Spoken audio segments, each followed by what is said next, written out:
कि जो 655, 653, 54 लाने वाला बच्चा है उसको भी गवर्नमेंट कॉलेज नहीं मिल रहा है। अगर ये हटा भी देते हैं, अगर ये ग्रेस मार्क्स को हटा भी देते हैं तो जो बच्चे कम हो जाएंगे वो इनके अकॉर्डिंग, एनटीए के अकॉर्डिंग 1563 बच्चे कम हो जाएंगे। 1563 बच्चे कम होने का मतलब कि रैंक में कोई फ़र्क ही नहीं आना है। हम नहीं मान सकते। कैसे मान सकते हैं कि हो सकता है कि पता नहीं कितने सेंटरों पे हुआ। ऐसा भी देखा गया, महाराष्ट्र की एक बच्ची जो 713 नंबर ला रही है वो भी पॉसिबल नहीं है। तो उन्होंने अपने जो प्रेस रिलीज़ किया है उसमें उनका ये पॉइंट रॉन्ग है कि साथ मतलब महाराष्ट्र का नाम नहीं लिखा है, सिर्फ और सिर्फ 3 ही नाम लिखे हैं, 3 ही स्टेट के नाम लिखे कि यहाँ हुआ है। हम कैसा सबूत कि वहीं हुआ हो, और कहीं भी तो हो सकता है। रीनीट जो है बेस्ट है, रिवैल्यूएशन से हमें कोई फ़र्क नहीं पड़ रहा है। 1500 बच्चों का, जैसा कि सर ने बताया, 1500-2000 बच्चों का रिवैल्यूएशन होगा तो रैंक पे ज़्यादा फ़र्क नहीं पड़ेगा। तो बेहतर है कि किसी भी बच्चे के साथ इनजस्टिस ना हो, सबके साथ जस्टिस हो। तो इसके लिए बेहतर यह है कि दोबारा से नीट का एग्ज़ाम कंडक्ट कराया जाए। हम सारे टीचर या सारे स्टूडेंट यही चाहते हैं कि दोबारा से एग्ज़ाम हो, तभी ये फेयर एग्ज़ाम हो सकता है। और दोबारा एग्ज़ाम में भी वो फेयर करवाए, इसकी ये नहीं कि जिस तरीके से गड़बड़ी इसने किया है वो दोबारा से करवाए। क्योंकि एनटीए के ऊपर इससे पहले भी जो है बहुत सारे सवाल उठे हैं, एग्ज़ाम भी दोबारा उसने करवाया है।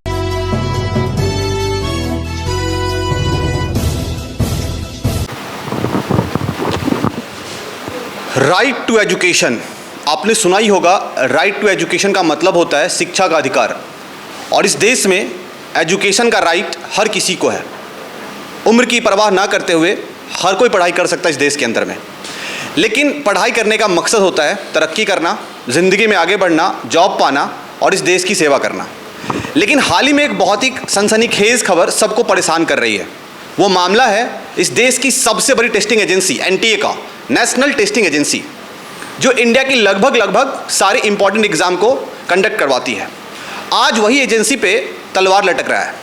उस एजेंसी पे क्वेश्चन रेज हो रहा है क्योंकि उस एजेंसी ने 4 जून 2024 को नीट 2024 के रिजल्ट को सरप्राइज की तरह लोगों के बीच पेश किया है। और ये सरप्राइज इतना बड़ा सरप्राइज हो गया है कि ये सरप्राइज लोगों को परेशान कर रहा है। और इन्हीं से बातों पर हम बातचीत करने के लिए आज लखनऊ के कोचिंग संस्थान में मौजूद हैं। और ये कोचिंग संस्थान इसीलिए क्योंकि यहाँ से भी बहुत सारे बच्चे नीट की तैयारी कर रहे थे। बहुत सारे पेरेंट्स को ये होप था कि उनका बच्चा इस बार नीट क्वालिफाई करेगा और उनको अच्छा कॉलेज मिलेगा। लेकिन इस बार ये मामला बहुत ही ज़्यादा पेचीदा हो गया है। क्यों परेशान है बच्चे, क्यों परेशान है टीचर्स और क्यों परेशान है उनके पेरेंट्स, उनके चाहने वाले। इन्हीं सब मुद्दों पर बातचीत करने के लिए हमारे साथ बहुत सारे टीचर्स देख रहे हो। एक बार मैं आपको अपने सभी टीचर से परिचय करवा देता हूँ, उसके बाद हम बात करेंगे आखिर मामला क्या है। तो सर एक बार अपना नाम।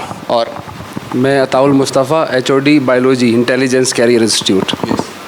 जी, Danish Raza, HOD physics, Intelligence Career Institute से। मैं doctor Altamash, chemistry HOD, Intelligence Career Institute. मैं doctor Mehdi, Intelligence Career Institute director. Doctor Haider, HOD of biology. तो देख रहे हो यहाँ पे हमारे पास कोई अनपढ़ लोग नहीं, सारे पढ़े लिखे और अपने अपने सब्जेक्ट के HOD हमारे पास बैठे हुए हैं। और ये लोग आज इनको यहाँ बैठना क्यों पड़ रहा है क्लास छोड़ के? इनके बच्चे क्लास में इंतज़ार कर रहे हैं और इन लोगों को आज एक मुहिम चलानी पड़ रही है बच्चों के अधिकार के लिए। बच्चों को न्याय दिलवाने के लिए लोग आज हमारे साथ बैठे हुए हैं, बच्चों का क्लास छोड़कर। इनका ये टाइम बच्चों को पढ़ाने में जाता था, करियर बनाने में जाता था, और आज को इन मुद्दा पे बात करना पड़ रहा है जिन मुद्दे की कोई वजह ही नहीं होती थी आज के इससे पहले। हालांकि इससे पहले नीट में आज तक कोई धांधली सामने नहीं आई ना, बहुत सारी हुई हैं। ये इस बार सबसे बड़ी है। इस बार सबसे बड़ी है। क्या है इस मामले, पूरे मामले को मुझे आप बहुत ही आराम से बताइए, क्या है इस पूरा मामला है? देखिए, हुआ यह है कि जब ये नीट का एग्ज़ाम हुआ था तो उस समय भी कुछ घटनाएं आई थी पेपर लीक को लेकर के पटना में। तो जब पेपर लीक को लेकर के आई थी, पेपर में भी आया, पुलिस ने चार्जशीट भी फाइल की, उसमें देखा गया कि हाँ जगह जगह से पेपर मिला है। वो मामला पेपर में आया और दब गया, कुछ नहीं हुआ। फिर वो कोर्ट में केस हुआ और चलता रहा, ऐसे ही कुछ नहीं हुआ। लेकिन जब ये अभी पीछे 4 तारीख को जब नीट का रिज़ल्ट आया तो उस रिज़ल्ट ने सबको सरप्राइज़ कर दिया। कमाल का रिज़ल्ट, जैसा आज तक के इतिहास में कभी हुआ ही नहीं ऐसा रिज़ल्ट। वो रिज़ल्ट में क्या देखने मिला? रिज़ल्ट में ये देखने मिला कि पिछले सालों में जो इसकी मेरिट जाया करती थी वो 610, 615 इसके आसपास जाया करती थी। गवर्नमेंट कॉलेज इतने नंबर पे बच्चों को मिल जाया करता था। लेकिन इस बार क्या हुआ है कि जो 655, 653, 54 लाने वाला बच्चा है उसको भी गवर्नमेंट कॉलेज नहीं मिल रहा है। तो इसका मतलब आप देख रहे हैं कितना बड़ा इन्फ्लेशन देखने को मिल रहा है मेरिट में। जो बच्चा 640-45 ला करके बैठा है, पूरे साल उसने मेहनत की है, उसको कॉलेज गवर्नमेंट इस बार नहीं मिलेगा जिस तरह का रिजल्ट है। अब उस रिजल्ट में गड़बड़ है, बहुत बड़ी गड़बड़ है। क्या गड़बड़ है? सबसे पहले तो ये, जैसे जिस तरह का ये इन्फ्लेशन देखने को मिला है, कहीं ना कहीं पेपर लीक की तरफ को इशारा करता है। दूसरा सबसे बड़ी चीज़ इसमें यह है कि कुछ बच्चों के नंबर बहुत सरप्राइजिंग दिए इन्होंने। जैसे कि एक बच्चे का नंबर 719 दिया, सॉरी, एक बच्चे का नंबर है 718 दिया। तो ये नंबर कहीं पर भी पॉसिबल नहीं होते हैं। इस नंबर का इन्होंने एक्सप्लेनेशन भी दिया कि हमने बच्चों को ग्रेस मार्किंग दी है। तो वो ग्रेस मार्किंग का सिस्टम इन्होंने थोड़ा बहुत समझाया है, लेकिन पूरी तरीके से क्लैरिटी उसको नहीं दे रखी है। समझ में किसी को नहीं आ रहा है क्या है। मैं जैसे बच्चों को समझाना चाहूँ लोगों को ग्रेस मार्किंग क्या है, इन्होंने इस तरह से कहा है, जैसे मान लीजिए मैं पेपर करा रहा हूँ और मेरी वजह से वो पेपर किसी वजह से लेट शुरू हुआ। मान लीजिए आधा घंटा लेट शुरू हुआ। जब वो पेपर आधा घंटा लेट शुरू हुआ तो आधे घंटे के हो गए 30 मिनट। 30 मिनट में ये मानना ये है कि बच्चा सवाल करता 30 सवाल करता, तो होता क्या है कि एक सवाल होता है 4 नंबर का। तो इस तरह से 3 चौक 12, 120 नंबर उस बच्चे को दिए जाएंगे जिसका पेपर लेट शुरू हुआ 30 मिनट। अब मान लीजिए ये पेपर में होते हैं हमारे पास 3 subject, biology, physics, chemistry. Biology subject है बहुत आसान, केमिस्ट्री, और उसके बाद फिजिक्स आता है। बच्चे ने पेपर शुरू किया, पहले कर लिया उसने बायोलॉजी, फिर कर लिया उसने केमिस्ट्री। उसने मान लीजिए 2 घंटे में 2.5 घंटे पेपर निपटा दिया। जब तक फिजिक्स की बारी आई उसका टाइम आधा घंटा कटा हुआ ही है। अब मान लीजिए उसने 600 नंबर के आसपास पेपर कर लिया। आधे घंटे में जो पेपर हुआ, आधे घंटे उसका लेट हुआ, उसके हिसाब से 120 नंबर दे दिए गए। इधर ये हो गए 600। तो आप ये कहना चाह रहे हो कि जो एनटीए ने किया है वो बायोलॉजी के और केमिस्ट्री के टैलेंट को देखा और फिजिक्स में मार्क्स दे दिए उसने। सिंपल सी यही कह रहे हो ना? ये इस तरह से नहीं, जैसे मान लीजिए एक पेपर उसका छूट भी गया, फिजिक्स छूट भी गया, तब भी उसको 120 नंबर मिल गए और 720 उसके आ गए। जैसे एक बच्ची है जिसके एनटीए ने तो इसी बेस पे इवैल्यूएशन किया होगा ना कि बच्चों ने बायोलॉजी में किस आधार पे इन्होंने अंक लाए और केमिस्ट्री में किस आधार पे अंक लाए। सपोज करो उन्होंने टाइम देखा, उन्होंने कहा भाई सब्जेक्ट को मतलब नहीं है, बच्चे की मर्जी पहले कौन करे। ज़्यादातर बच्चे पहले बायोलॉजी ही करते हैं, वो आसान है। या तो आप इस तरह से कर सकते थे जब हर एक सवाल का जो लेवल है वो सब सेम हो, तब आप कह सकते हो कि हाँ टाइम के हिसाब से करेंगे। पेपर ये जो है वो अलग अलग तरह के क्वेश्चन आते हैं, कोई इजी है कोई टफ है। इन्होंने इसका एग्जाम्पल दिया है कि 2018 में क्लैट का एक ऑर्डर आया था, क्लैट के एग्जाम को लेकर के। उसमें अगर बच्चों का पेपर लेट होगा तो उसमें हम इस तरह की चीज़ें देंगे, टाइम के हिसाब से नंबर देंगे। कहाँ क्लैट, कहाँ मेडिकल का एंट्रेंस, दोनों के लेवल में फ़र्क है, दोनों की चीज़ों में फ़र्क है। आप कहाँ से उस चीज़ों को नंबर दे देंगे। क्लैट में वैसे भी 1 लाख बच्चे एग्जाम देते हैं और नीट में तो 25 लाख बच्चे एग्जाम देते हैं। उनके भविष्य का सवाल है ये, तो इसीलिए सब लोग यहाँ पर जमा हुए हैं। क्योंकि अब दूसरी चीज़ ये, एक तो नीट का जो पेपर आउट हुआ था उसको चीज़ लेकर के दिक्कत है। दूसरा ये है कि जो बच्चा हमारे पास 615 वाला 620 वाला बैठा है, उसने पूरे साल मेहनत की है, उसको कुछ हाथ नहीं आ रहा है, कुछ भी हाथ नहीं आ रहा। क्यों? क्योंकि इस तरह की इरेगुलरिटी सामने आई है, रिजल्ट में बहुत बड़ी धांधली हुई है। अब एक चीज़ ये, जैसे कि अभी हमने बात की यहाँ पर, ये देखें सबसे बड़ी समस्या तो ये है, मेरे पास पेपर है, इन बच्चों के रोल नंबर सेम है। देखिए शुरू में सेम है, ये 168, 30, ये 333, ये सब सेम है। एक ही सेंटर से इतने सारे बच्चों की पहली रैंक, और ये कैसे आ सकती है? क्या हमारे देश का पूरा टैलेंट एक ही सेंटर पे जाके एग्ज़ाम दिया? टैलेंटेड लोग, ऐसा कैसे पॉसिबल है? ये तो पॉसिबल ही नहीं है भाई। सारे एक रैंक वाले इन्होंने पहले से तय किया था क्या कि हम सब एक ही सेंटर पे जाके एग्जाम देंगे? तो ये कैसे पॉसिबल है? ये सारी चीज़ें कहीं ना कहीं एक बड़ी धांधली को रिप्रेजेंट कर रही हैं, और वही इसीलिए पूरे देश में हंगामा मचा हुआ है। हम भी लोग पढ़ाई छोड़ करके, बच्चों को क्लास का टाइम है मेरी, मैं वो छोड़ के यहाँ इसलिए बैठे हैं कि भैया क्या होना क्या है, क्योंकि आगे जो आने वाले बच्चे हैं उनके भविष्य का सवाल है। बच्चे अगले साल को भी तो एग्ज़ाम देंगे, इस बात की कैसे गारंटी है कि अगले साल ऐसा नहीं होगा, उसके अगले साल नहीं होगा? बच्चे हमसे यही पूछ रहे हैं, सर हमारे साथ तो नहीं होगा अगली बार, तो उनको क्या जवाब दें हम? समस्या ये है। मतलब एक जो बच्चे नीट की तैयारी कर रहे हैं उनके अंदर एक डर का माहौल आ गया है कि हमारा फ्यूचर कहाँ हो। जो भी 11th में है, जो भी फाउंडेशन कर रहे होंगे, उनके अंदर तो एक उम्मीद होगी ना, हम 2025 में 26 में डॉक्टर बनेंगे, लेकिन उम्मीद पे पानी फिरता हुआ दिखाई दे रहा है। अगर ये एजेंसी अगर ट्रांसपेरेंट तरीके से हर चीज़ को सामने लाती है तो शायद बच्चों की ज़िंदगी बर्बाद होने से बच सकती है। लेकिन अगर ये झोल लगा रहेगा तो बच्चे शायद निराश होंगे, और नीट पे जो क्वेश्चन रेज हुआ है ये आने वाले भविष्य में डॉक्टर के ऊपर भी क्वेश्चन रेज होगा। कहते हैं ना कि हम ऐसा डॉक्टर बनाएंगे कि ऑपरेशन करने के बाद सीजर्स को कहीं पेट में ना भूल जाए और स्टिच ना लगा दे। तो और भी हमारे साथ टीचर्स हैं और इनसे भी बात करेंगे हम। तो सर आप मुझे ये बताओ कि अब क्या है आगे, आप लोग की क्या रणनीति है इस पे? सारा मामला तो सामने आ चुका है। सर ये जो मुद्दा है ये अब नेशनल लेवल का मुद्दा हो चुका है, तो हमारी जो रणनीति है वही लगभग पूरे देश की रणनीति है। हम लोग चाह रहे हैं कि एग्ज़ाम दोबारा से कंडक्ट किया जाए, क्योंकि जैसे एनटीए ने अभी बताया है कि हमने 1563 बच्चों को ग्रेस मार्क्स दिए हैं। कितना दिया है, कैसे दिया है, वो सारी चीज़ें तो अभी खैर बताई नहीं है, लेकिन अगर ये हटा भी देते हैं, अगर ये ग्रेस मार्क्स को हटा भी देते हैं तो जो बच्चे कम हो जाएंगे वो इनके अकॉर्डिंग, एनटीए के अकॉर्डिंग 1563 बच्चे कम हो जाएंगे।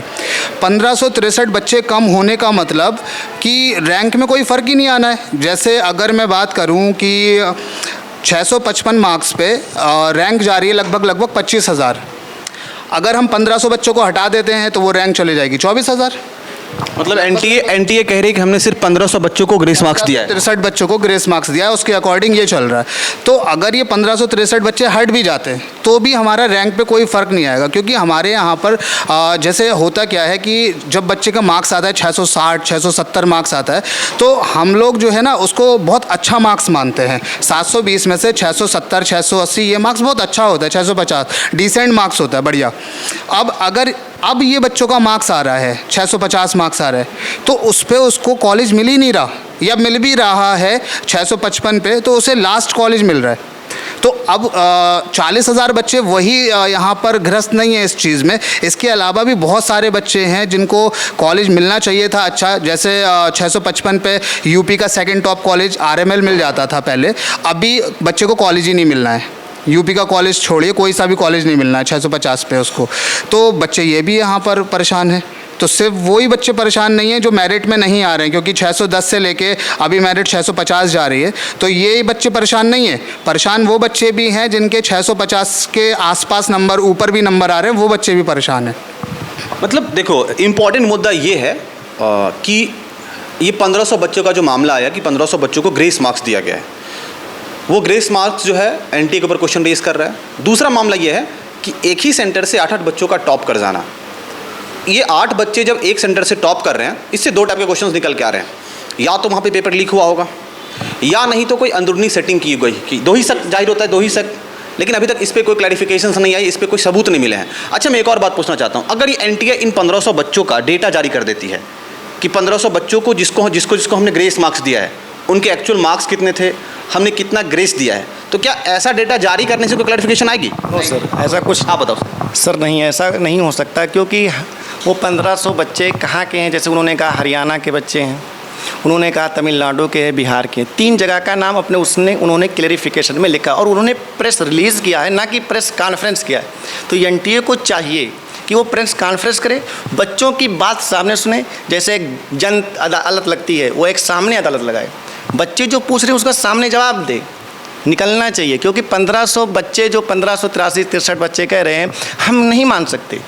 कैसे मान सकते हैं कि हो सकता है कि पता नहीं कितने सेंटरों पे हुआ। ऐसा भी देखा गया, महाराष्ट्र की एक बच्ची जो 713 नंबर ला रही है, वो भी पॉसिबल नहीं है। तो उन्होंने अपने जो प्रेस रिलीज़ किया है उसमें उनका ये पॉइंट रॉन्ग है कि 7 मतलब महाराष्ट्र का नाम नहीं लिखा है, सिर्फ और सिर्फ 3 ही नाम लिखे हैं, 3 ही स्टेट के नाम लिखे कि यहाँ हुआ है। हम कैसा सबूत कि वहीं हुआ हो, और कहीं भी तो हो सकता है। अगर एक ही मान लेते हैं, एक ही जगह हुआ, हो सकता है हरियाणा में कई सेंटरों पे हुआ हो सकता है यूपी में कई सेंटरों पे हुआ हो। यूपी में भी ऐसी बहुत सारी सुनने में है कि 15 मिनट के लिए पेपर नहीं हुआ, बहुत से बच्चे रो रहे हैं कि हमारा पेपर नुकसान हुआ, उनको ग्रेस मार्क नहीं दिया गया। अच्छा, पेपर दिया नहीं गया, गलत पेपर दे दिया गया? नहीं, पेपर तो दिया गया है, पेपर तो दिया गया था सबको, लेकिन किसी को बाद में मिला, ये आ रहा, किसी को दिया गया था तो टाइम से पहले ले लिया गया। लखनऊ में ऐसा भी देखा गया, तो हमारा टाइम से पहले पेपर ले लिया गया। हाँ, लखनऊ में ऐसे कुछ बच्चे हमारे पास भी, हमारी स्टूडेंट खुद रो रही थी कि सर, खुद उसने कॉल किया था मेरे पास कि सर मेरा आ जाता नंबर, मैं 600 नंबर मतलब 600 तक करके आई हूँ, लेकिन मुझे आधा घंटा पहले ले लिया गया था पेपर, वो लोगों ने पेपर नहीं देने दिया था। फिर बाद में जब हुआ, शोर मचा कि अभी 5:15 पे होगा, फिर दिया गया है पेपर। तो ये कहाँ की नाइंसाफ़ी? उस बच्ची को ग्रेस मार्क नहीं दिया गया है। वो बच्ची लखनऊ की है, वो लखनऊ की बच्ची है जिससे मेरे पास बाकायदा उससे बात हुई थी। जब पेपर दे के आते तो बच्चे बात करते हैं। तो हमारा एनटीए से कहना यही है कि एनटीए को चाहिए कि सबसे पहले वो सामने आए और प्रेस कॉन्फ्रेंस करें। सरकार को भी इसमें आगे आना चाहिए, सरकार को भी चाहिए कि सरकार इस बात पे मुद्दा उठाए, क्योंकि अगर ये ऐसा चलता रहा तो फिर तो सारे हमारे देश ही बर्बाद हो जाएगी, देश की जनता ही। ठीक है मतलब बहुत सारा मामला है, एनटीए पे लगातार क्वेश्चंस रेज हो ही रहे हैं। तो और भी टीचर हमारे साथ हैं। सर ये बताओ, अब ऑप्शन ये बच रहा है कि दो ऑप्शन है, या तो रिजल्ट का री एवेल्युएशन किया जाए या नहीं तो री नीट करवाई जाए। अब ये दोनों ऑप्शन में कौन सा बेटर होगा, कौन सा फार बेटर होगा, ये आप मुझे बताओ और क्यों, ये भी बताओ। रीनीट जो है बेस्ट है, रिवैल्यूएशन से हमें कोई फ़र्क नहीं पड़ रहा है। 1500 बच्चों का, जैसा कि सर ने बताया, 1500-2000 बच्चों का रिवैल्यूएशन होगा तो रैंक पे ज़्यादा फ़र्क नहीं पड़ेगा। तो बेहतर है कि किसी भी बच्चे के साथ इनजस्टिस ना हो, सबके साथ जस्टिस हो। तो इसके लिए बेहतर यह है कि दोबारा से नीट का एग्ज़ाम कंडक्ट कराया जाए। अब एनटीए ये कैसे मामले को लेती है, कैसे कराती है, ये उसकी मुसीबत है, लेकिन दोबारा से रीनीट होना ही चाहिए ताकि किसी भी बच्चे को, क्योंकि आने वाले पेरेंट्स भी हमसे यही पूछ रहे हैं कि अगली बार हो सकता है कि कट ऑफ 670 चली जाए, और इसमें पॉसिबिलिटी ये होती है कि दो चार सवाल अगर सब्जेक्ट में गलत हो गया तो बच्चा बाहर है रैंक से। अब 2 घंटे वहाँ 3 घंटे का प्रेशर बच्चे को झेलना, एंजाइटी होना एग्ज़ाम के पहले, ये बच्चा नहीं झेल पाता है। तो ये कहीं ना कहीं जो है आने वाले फ्यूचर डॉक्टर के लिए भी एक सवाल है। और जब ऐसे बच्चे चले जाएंगे, अगर धांधली से चले जाएंगे, तो हमारा हेल्थ सिस्टम वैसे ही गड़बड़ है। आगे जो है कैसे डॉक्टर निकलेंगे। अब हर जगह यही हाय मची हुई है कि कहीं भी जाओ सुविधाएं सही नहीं मिल रही हैं, हमें ऑपरेशन नहीं सही मिल रहे हैं, दवाइयाँ नहीं सही मिल रही हैं, गाँव तक सुविधाएँ नहीं पहुँच रही हैं। तो जब ऐसे बच्चे निकलेंगे तो फिर आगे क्या होगा हेल्थ सिस्टम का। तो इससे बेहतर यह है कि ट्रांसपेरेंसी से दोबारा से रीनीट कंडक्ट कराया जाए, इसका टाइम लेके, और इसको जल्द से जल्द रिशेड्यूल किया जाए ताकि हम लोग जो है ट्रांसपेरेंसी के साथ आगे बढ़ें। बिल्कुल बच्चों की ज़िंदगी को अगर बचाना है तो एग्ज़ाम को रीनीट करवाना ही होगा, तभी जाके बच्चों की ज़िंदगी का सही फैसला हो पाएगा। और भी सर हमारे पास है। सर अभी तक इस पर लीगल क्या क्या एक्शंस लिए गए हैं पूरे ऑल ओवर इंडिया में, क्या आपको इसकी जानकारी है? नहीं, अभी इसकी जानकारी आ रही है धीरे धीरे। इसमें जो है लीगल एक्शन जो है अभी, जैसे कलकत्ता हाई कोर्ट ने जो है इस पे एक जो है निकाला है कि तो क्लैरिफिकेशंस मांगा है कि आप मुझे बताओ कि क्या क्या। एक जगह अभी असम में जो है इसका नोटिफिकेशन आया था काउंसलिंग से रिलेटेड, तो उस पर भी जो है कलकत्ता हाई कोर्ट के अकॉर्डिंग जो है रोक लगा दी गई है। तो इसमें एक लीगल एक्शन ये हुआ है, बाकी और सारे टीचर्स अदर जो है इस पर लीगल एक्शन ले रहे हैं, लेकिन एनटीए इसमें अभी कोई सुनने को तैयार नहीं है, क्योंकि उसको ये लग रहा है कि हम सही हैं, सरकार सही है ना। तो इस वजह से जो है वो अभी कोई भी जो है प्रेस कॉन्फ्रेंस या रिलीज़ नहीं कर रहा है। हम सारे टीचर या सारे स्टूडेंट यही चाहते हैं कि दोबारा से एग्ज़ाम हो, तभी ये फेयर एग्ज़ाम हो सकता है, और दोबारा एग्ज़ाम में भी वो फेयर करवाए। इसकी ये नहीं कि जिस तरीके से गड़बड़ी इसने किया है वो दोबारा से करवाए, क्योंकि एनटीए के ऊपर इससे पहले भी जो है बहुत सारे सवाल उठे हैं, एग्ज़ाम भी दोबारा उसने करवाया है। अभी पिछला पुलिस वाला भी आप देखिए जो है कैंसिल हुआ था, है ना। तो एग्ज़ाम तो दोबारा हुए हैं, इस तरीके से नीट का भी एग्ज़ाम इसको दोबारा कराना पड़ेगा। हम री इवैल्यूएशन पे नहीं जा सकते, उस पे जाना बिल्कुल जो है फेयर नहीं होगा, क्योंकि एनटीए अंदर से पहले से ही गड़बड़ी कर चुका है। और पेपर लीक के मामले से ही, हाँ, पेपर लीक के मामले से पहले से ही, मतलब इसका सारा सिस्टम एकदम जो है सब पहले से प्री प्लान्ड है। 4 जून को शाम में रिजल्ट शायद, अच्छा ये भी बताएं, रिजल्ट 14 जून को आने वाला था ना? 14 जून को रिजल्ट आने वाला था। 4 जून को रिजल्ट चाहता मॉर्निंग में भी दे सकता था, लेकिन इसने इवनिंग में क्यों दिया? क्योंकि इलेक्शन के भी रिजल्ट शाम में ही आने थे, ताकि ये मुद्दा जो है दब जाए। लेकिन सरकार को इस पे गहन अध्ययन करना पड़ेगा और दोबारा से एग्ज़ाम करवाना ही होगा, नहीं तो जो है पूरे देश में बवाल होना तय है। जी सर, बवाल होएगा, क्योंकि ये बच्चों के फ्यूचर डॉक्टर और हमारी हेल्थ से रिलेटेड मामला है। आपसे अब मैं पूछ रहा हूँ कि अगर आप किसी भी डॉक्टर को जाएंगे दिखाने, तो 10 लोगों से पूछेंगे कि ये डॉक्टर साहब कैसे हैं। अगर आपको ये पता चल जाए कि ये जो है बैक डोर से आया हुआ है, नकल करके आया हो, तो आप जाएंगे डॉक्टर को दिखाने? कोई नहीं जाएगा दिखाने। तो ऐसे डॉक्टर जो है एनटीए पैदा कर रहा है यहाँ पे, कि ऐसे डॉक्टर पैदा कर रहा है जिनको कोई भी जो है शौर नहीं होगा आगे इलाज करने का। उसको यही नहीं पता होगा कि जो है कैसे पढ़ाई करनी है। अब जब जो 200-300 नंबर लाया हुआ बच्चा वो जाके MBBS करेगा तो कैसा डॉक्टर बन सकता है? आप खुद नहीं जाएंगे दिखाने। जो एनटीए बैठी हुई है, डायरेक्टर्स हैं जो इनके चला रहे हैं एनटीए, वो खुद नहीं जाएंगे इनको दिखाने। तो भैया आप जब नहीं जा सकते हो तो हम क्यों जाएं? तो फिर क्यों ऐसे बच्चों को आगे आप बढ़ा रहे हैं जो डॉक्टर बनने के लायक नहीं है, और उनको जो है आप बैक डोर से पैसे लेके उसको आगे बढ़ा रहे हो? ये कितना अनफेयर है। तो सर आप लोग का अगला एक्शन क्या होगा? अब तो ये सारी बातें तो आ चुकी है, नीट अपनी क्लैरिफिकेशन देती जा रही है, लेकिन उस क्लैरिफिकेशन का कोई मतलब नहीं है। वो घुमा फिरा क्लैरिफिकेशन देती है जो ना लोगों को समझ में आता है, ना बच्चों को समझ में आता है, ना पेरेंट्स को समझ में आता है। तो आगे आप लोग क्या करोगे? क्योंकि अब तो काउंसलिंग की डेट भी कहीं ना कहीं फिक्स हो जाएगी। बहुत सारी जगहों पे स्टे लगा है, लेकिन हर जगह पे स्टे अभी तक लगा नहीं है। ऑल ओवर इंडिया लेवल पे स्टे लगा नहीं है। तो अब आगे आप लोग क्या करोगे? आगे इसमें यही है कि जिस तरह से मामला चल रहा है, तो अभी हम कुछ लोग हाई कोर्ट लखनऊ में जाने वाले हैं PIL डालने के लिए, क्योंकि यूपी की काउंसलिंग रुकना चाहिए। रुकनी चाहिए, बिल्कुल बिल्कुल रुकनी चाहिए, क्योंकि अगर इस तरह से चलेगा यूपी काउंसलिंग हुई तो मामला फिर शांत हो जाएगा। यहाँ पर डलना चाहिए। बाकी उसके लिए यूपी के लिए यहाँ, और बाकी सुप्रीम कोर्ट में जो है PIL दाखिल कर दी जा चुकी है, तो वो मामला चलेगा उसके बाद। नहीं, सुप्रीम कोर्ट में आप PIL दाखिल नहीं कर सकते हो। अच्छा, ये रूल है। नहीं, जो भी इंस्टीट्यूशंस का मामला होता है उसमें डायरेक्टली आप सुप्रीम कोर्ट में PIL आप नहीं डाल सकते हो। हाई कोर्ट से आप भी नहीं, कोई भी नहीं डाल सकता है, एडवोकेट भी नहीं डाल सकते हैं। ये मामला पहले हाई कोर्ट में जाता है, क्योंकि इंस्टीट्यूशंस, एजुकेशन इंस्टीट्यूशंस के मामले में सुप्रीम कोर्ट ने अपनी क्लैरिफिकेशन पहले दे चुकी है। बच्चे जा रहे हैं, इंस्टीट्यूट नहीं जा रहा है, हम कहीं नहीं जा रहे हैं, बच्चे जा रहे हैं। इस मामले पे कोई PIL आप हाई कोर्ट जाके PIL डाल सकते हो, तो अभी जाके अभी मामला हाई कोर्ट, हाँ, फिर हाई कोर्ट की जब क्लैरिफिकेशन आ जाएगी तब आप सुप्रीम कोर्ट जाओगे। हमारा हाई कोर्ट का ही प्लान है यूपी की काउंसलिंग रुकवाने के लिए। दूसरी चीज़ ये है कि जिस तरह से ये मामला है, तो इसमें अगर कोई भी क्लेरिफिकेशन नहीं आता है तो बहुत बड़े लेवल पे आंदोलन की शुरुआत लखनऊ से होने जा रही है। अगर ये क्लियरिटी नहीं आएगी तो आंदोलन होगा बहुत तगड़े लेवल पे, क्योंकि ये हमारे सिस्टम के लिए, बच्चों के लिए, पूरे देश का सवाल है। इसलिए आंदोलन तो होना है अगर ये ऐसे ही रहा तो, क्योंकि जो बच्चे हम भाई, मतलब ये है कि हम करें क्या? बताइए तो बताइए भैया। वो हमारे पास पेरेंट आ रहा है, कह रहा है बताओ बच्चों को हमारे कितने नंबर लेकर के आने होंगे, हम उसको जवाब नहीं दे पा रहे हैं कितने आने होंगे। यूपी बोर्ड का बच्चा हिंदी मीडियम से आ रहा है, वो कहीं ना कहीं 600 क्रॉस कर जाता था, उसका सक्षम हो जाता था। अब उससे क्या कहें कितने लाने होंगे? 700 में 720 लाने होंगे, 720 में से। तो वो बच्चा यूपी बोर्ड हिंदी मीडियम का है ना, पिछड़े इलाके का पढ़ के आ रहा है, वो बहुत मेहनत करके 600 ही तो क्रॉस कर पाता था, आपने सब खत्म कर दिया। मतलब आज इस देश में ऐसा फील हो रहा है कि हम 720 आउट ऑफ 720 लाख के अपने मनपसंद की पढ़ाई नहीं कर सकते हैं, अपने मनपसंद का कॉलेज चूज नहीं कर सकते हैं। ये हमारे लिए देश की दुर्भाग्य की बात कहें या जो भी कहें कि 720 आउट ऑफ 720 हमारे मेरिट में कोई कमी नहीं है, हम 100% अपने मेरिट में टॉप लेवल पे हैं, लेकिन फिर भी इस देश में हम अपने मनपसंद की पढ़ाई नहीं कर सकते हैं। बहुत दुर्भाग्य की बात है। हालांकि इन सभी मामलों पे मैंने इन सभी लोगों की राय को जाना है, समझा है कि ये मामला, हमें लग रहा है कि अगर NTA इस पर कोई बड़ी एक्शन नहीं लेती है, इस पर कोई बड़ी क्लैरिफिकेशन नहीं देती है, तो ये मामला बहुत बड़ा बनने वाला है और इसमें गवर्नमेंट को भी कहीं ना कहीं पे इंटरवीन करना पड़ेगा। आप लोग क्या चाहते हो, गवर्नमेंट इसमें इंटरवीन करे या ना करे?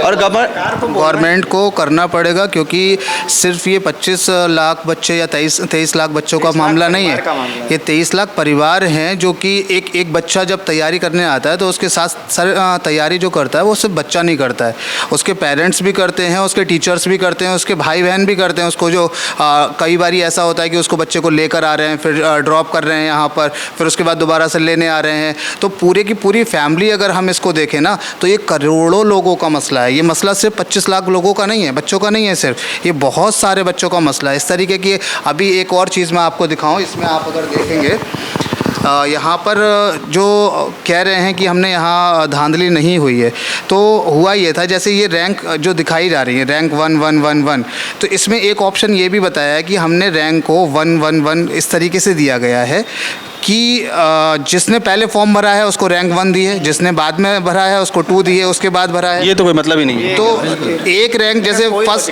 कोई बंदा ऐसा है जिसने पहले नंबर में 720 नंबर है, मतलब कहने का मतलब ये कि NTA ने अपनी गलतियां मान ली है, लेकिन पब्लिकली वो नहीं आना चाह रहा है। लॉजिक है, एक ही सेंटर के सारे बच्चे जिनकी रैंक 1 आ रही है, इसका मतलब ये सारे बच्चे वो हैं जिन्होंने सबसे आखिर में ऐसा हुआ था कि 2 दिन के लिए विंडो दोबारा ओपन हुई थी, उसमें ये सारे बच्चों ने एक ही सेंटर चूज़ किया गया है, एक साथ फॉर्म भरे गए हैं, एक साथ सबकी रैंक 1 आ गई है।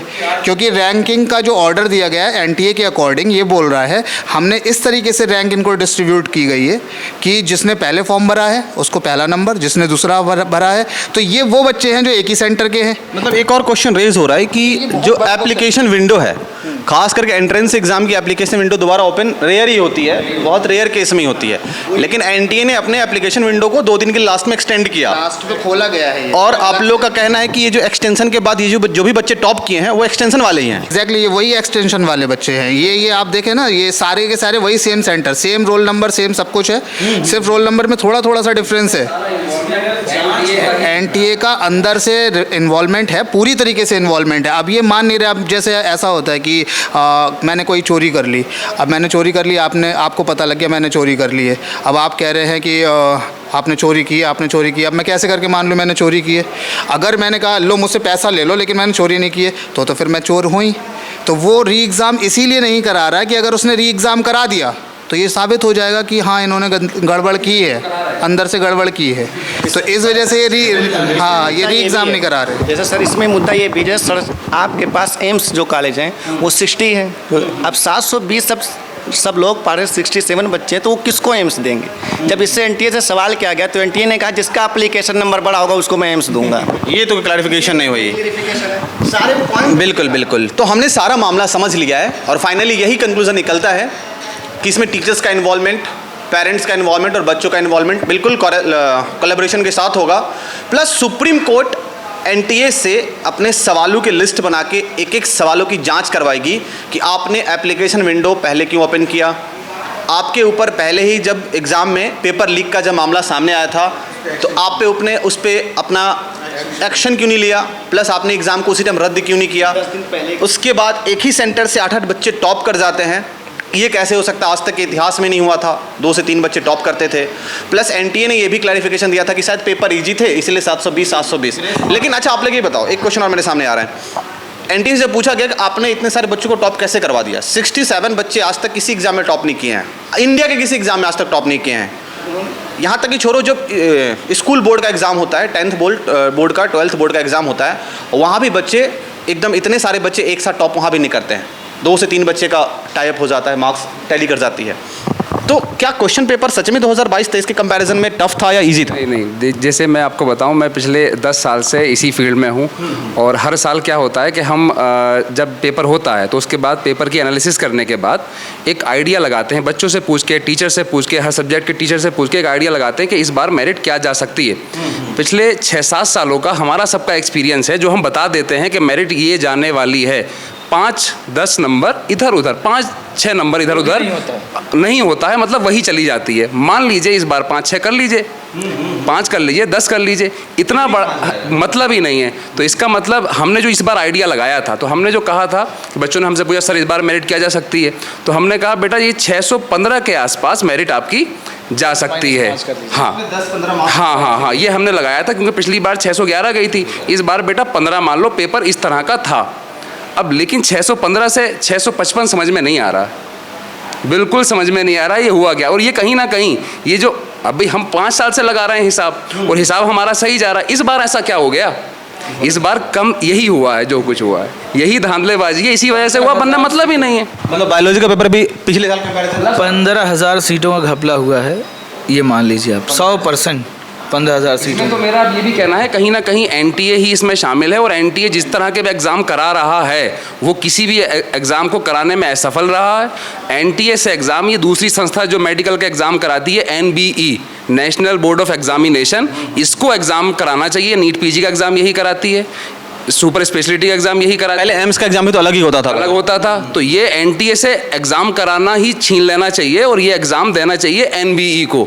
वो कह भी रहे हैं कि पूरा मेडिकल हम ही को दे दीजिए, तो उन्हीं को दे दीजिए, ये चोर हैं भाई साहब, इनके बस की बात नहीं है। और जिस तरह की क्लेरिफिकेशन दे रहे हैं तो ये चोरी वाले हैं इनके सब। तो देखो, एक तरफ गवर्नमेंट ये राग अलाप रही है कि हम पूरे ऑल ओवर इंडिया के लिए एक ही एग्जाम करवाएंगे, सीबीटी, मतलब कंबाइंड एग्जाम करवाने के बारे में वो सोच रही है, और एक तरफ ये धांधली सामने निकल के आ रहा है। तो मैं इस देश के गवर्नमेंट से भी, हालांकि कल ओथ सेरेमनी है उनका, और वो कल वो फिर से प्राइम मिनिस्टर हमारे नरेंद्र मोदी जी बन रहे हैं, तो गवर्नमेंट को भी प्लस एजुकेशन मिनिस्ट्री को भी इस पर कड़ा एक्शन लेना चाहिए और अपने एनटीए से पूछताछ करनी चाहिए। क्योंकि अगर देश में सही बच्चा अगर डॉक्टर बनेगा तभी देश में सही ट्रीटमेंट हो पाएगी और लोगों को सही इलाज मिल पाएगा, वरना अगर गलत लोग डॉक्टर बन के उस चेयर पर बैठ जाएंगे तो उसका भी गलत फ़ायदा उठाया जाएगा। आप हमारे साथ बने रहिए, तब तक के लिए आपका बहुत बहुत धन्यवाद। खबरों से जुड़े रहने के लिए सब्सक्राइब करें हमारा चैनल इंडिया जंक्शन।